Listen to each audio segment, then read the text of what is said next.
Alhamdulillah, alhamdulillahilladzi tamma khalquhu fa'tadal wa amma rizquhu fattasal wa lazima syukruhu fawajab wa 'azuma amruhu faghalab. Ahmaduhu hamda muwaffaqin lihamdih, musaddiqin biwa'dih, mutahaqqiqin fi qasdih, muta'alliqin birifdih. Wa ashhadu an la ilaha illallah wahdahu la syarika lah, syahadatan wajibatan ala kulli makhluqin natiq, jalibatan likulli mawmuqin muwafiq. Wa ashhadu anna Muhammadan abduhu wa rasuluh, arsalahu wal umamu fi halabatid dalali raqidah wa fi talabatil muhali nahidah wa limawathiqil uhudi naqidah wa bimakhariqil juhudi mu'aridah. Wa kana sallallahu alaihi wasallam thiqafa munaddiha wa du'afa muradiha wa musliha ifsadiha wa mudiha irsyadiha wa hasima adwaiha wa qasima ahwaiha hatta basaqat aikatul iman wa zahaqat syaukatul buhtan wa ta'allaqat kawakibul islam wa tamazzaqat mawakibut tagham. Sallallahu wa sallama ala sayyidina Muhammad wa ala alihi al-khiyaratil kiram, salatan muttasilatan bila nafadin walan siram. Amma ba'du, faya ayyuhal muslimun, ittaqullah haqqa tuqatih wa la tamutunna illa wa antum muslimun. Ma'asyiral muslimin rahimakumullah. Alhamdulillah kita dipertemukan kembali dengan satu bulan yang sangat istimewa, yaitu bulan Rabiul Awal, bulan kelahiran baginda Nabi Muhammad sallallahu alaihi wasallam, bulan yang ditunggu-tunggu, para pecinta Nabi Muhammad sallallahu alaihi wasallam.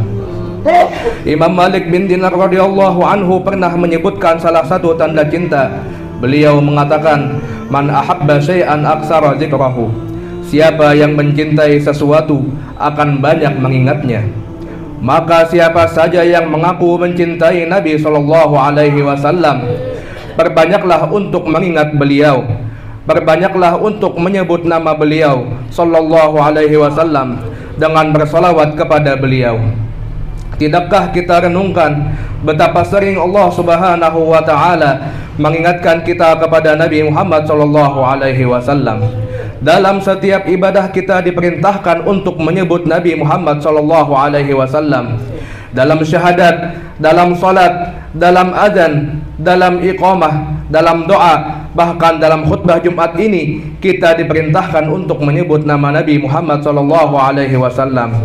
Tidak sah Islam seseorang tanpa menyebutkan nama baginda Nabi Muhammad sallallahu alaihi wasallam. Tidak sah salat seseorang tanpa menyebutkan nama Nabi Muhammad sallallahu alaihi wasallam.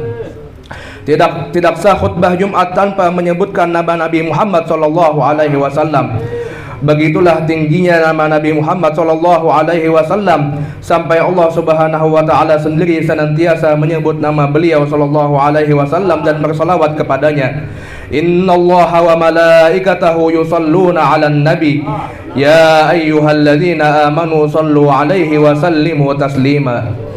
Sesungguhnya Allah dan malaikat-malaikatnya bersalawat untuk Nabi. Hai orang-orang yang beriman, bersalawatlah kamu untuk Nabi dan ucapkanlah salam penghormatan kepadanya.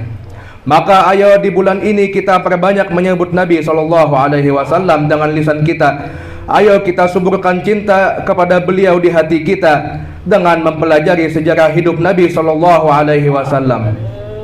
Ingatlah bahwa orang yang paling dekat dengan Nabi sallallahu alaihi wasallam di hari kiamat adalah orang yang paling banyak bersalawat kepada Nabi sallallahu alaihi wasallam atas dasar cinta. Rasulullah sallallahu alaihi wasallam bersabda, Inna awlakum bi yaumal qiyamah aksarukum alayya salatan. Sesungguhnya orang yang paling utama bagiku di antara kalian pada hari kiamat adalah orang yang paling banyak bersalawat kepadaku. Hadis riwayat Abu Ya'la. Ma'asyiral muslimin rahimakumullah. Nabi sallallahu alaihi wasallam diutus kepada kita bukan untuk menjadikan kita ahli bangunan yang dapat membangun gedung-gedung tinggi dan mewah. Tahukah Anda rumah yang ditinggalkan Nabi SAW hanyalah satu ruangan yang sangat sempit. Jika Nabi berdiri hampir saja kepalanya terkena atapnya. Jika Nabi sholat di dalam rumah, beliau harus menyingkirkan kaki istrinya agar dapat sujud dengan sempurna. Tahukah Anda bahwa masjid yang ditinggalkan Nabi hanyalah beralaskan tanah dan beratap daun kurma? Nabi SAW diutus kepada kita bukan agar kita menjadi ahli ekonomi dan politik yang memiliki banyak harta. Tahukah Anda bagaimana Nabi pernah kelaparan sampai melilitkan 3 batu di perutnya? Tahukah Anda di akhir hayatnya Nabi menggadaikan baju perang untuk mendapatkan gandum yang digunakan untuk memberi nafkah keluarganya?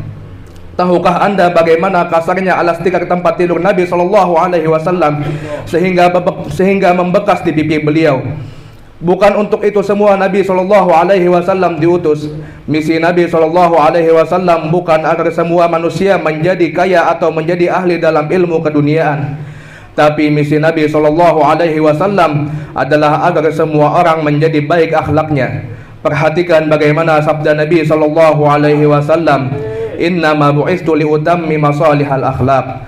Aku diutus hanya untuk menyempurnakan akhlak yang baik. Hadis riwayat Ahmad.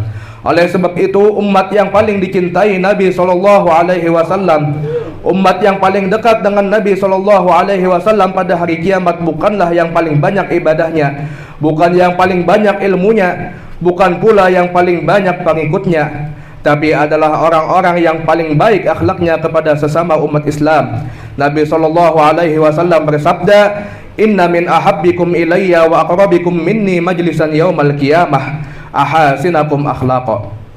Sesungguhnya termasuk yang paling aku cintai di antara kalian dan yang paling dekat kepadaku tempatnya di hari kiamat adalah yang paling baik akhlaknya di antara kalian. Hadis riwayat Tirmidzi. Itulah sunnah Nabi SAW yang banyak dimatikan oleh umat di zaman ini. Sunnah Nabi bukan hanya berupa perbuatan anggota tubuh saja. Memperbaiki akhlak dari sifat buruk adalah juga sunnah Nabi. Membersihkan hati dari sifat-sifat tercela adalah juga sunnah Nabi. Inilah sunnah-sunnah Nabi SAW. Siapa yang menghidupkan sunnah Nabi, maka ia adalah orang yang benar-benar cinta kepada Nabi SAW. Perhatikan bagaimana wasiat Nabi Muhammad SAW kepada sahabat Anas radhiyallahu anhu. "Ya bunayya, in qadarta an tusbiha wa tumsiya laysa fi qalbika ghishun li ahad faf'al." Thumma qala li ya bunayya wa dhalika min sunnati wa man ahya sunnati faqad ahabbani wa man ahabbani kana ma'i fil jannah. Wahai anakku, jika engkau mampu untuk berpagi hari dan bersore hari tanpa ada kehendak melakukan tipu daya kepada seorang pun di hatimu, maka lakukanlah. Kemudian Nabi bersabda, "Wahai anakku, itu adalah termasuk sunnahku. Siapa yang menghidupkan sunnahku, maka ia sungguh telah mencintaiku, dan siapa yang mencintaiku, ia akan ada bersamaku di surga." Hadis riwayat Tirmidzi. Maka bersihkanlah hati-hati kita dari niat buruk kepada sesama umat Islam. Jangan sampai di hati kita ada kebencian kepada sesama umat Islam. Isilah hati-hati kita dengan kepedulian kepada sesama umat Islam dan berusahalah untuk membantu kesulitan mereka. Tahukah Anda apa yang membuat para wali masuk ke dalam surga Allah Subhanahu wa taala? Mereka masuk surga bukan hanya karena banyaknya salat dan amal ibadahnya. Memang betul, ibadah adalah sangat penting untuk mencapai derajat yang tinggi, tapi bukan itu yang menyebabkan mereka masuk surga. Yang menyebabkan mereka masuk surga adalah kepedulian kepada umat Nabi Muhammad dan bersihnya hati mereka dari niat buruk kepada sesama muslim. Rasulullah SAW pernah bersabda, "Inna abdala ummati lam yadkhulul jannata bil a'mal, walakin innama dakhuluha birahmatillah wa sakhawatil anfus wa salamatis sudur wa rahmatin li jami'il muslimin." Sesungguhnya para wali abdal umatku tidak masuk surga dengan amal-amal mereka, akan tetapi mereka masuk ke dalam surga karena rahmat Allah, jiwa yang dermawan dan bersihnya hati serta rahmat kepada semua umat Islam. Hadis riwayat Baihaqi. Maka pada bulan yang mulia ini, mari kita senangkan baginda Nabi dengan menghidupkan sunnah-sunnahnya. Mari kita senangkan baginda Nabi dengan memperbaiki akhlak kita. Karena dekat dan jauhnya kita kepada Nabi SAW itu tergantung kepada baik atau buruknya akhlak kita. Inna ablagha ma juliyat bihil humum wal ahzan wa anfa'a ma wa'adhul qulub wal adhan wa awla ma unsita li tilawatihil Qur'an kalamullahil wahidil mannan. A'udzu billahi minasy syaithanir rajim. Laqad kana lakum fi rasulillahi uswatun hasanatun liman kana yarjullaha wal yawmal akhir wa dzakarallaha katsira. Barakallahu li wa lakum fil Qur'anil azim wa nafa'ani wa iyyakum bima fihi minal ayati wadh-dhikril hakim. Aqulu qawli hadha wa astaghfirullahal azim li wa lakum wa liwalidayya wa liwalidikum wa li jami'il muslimin fastaghfiruhu innahu huwal ghafurur rahim.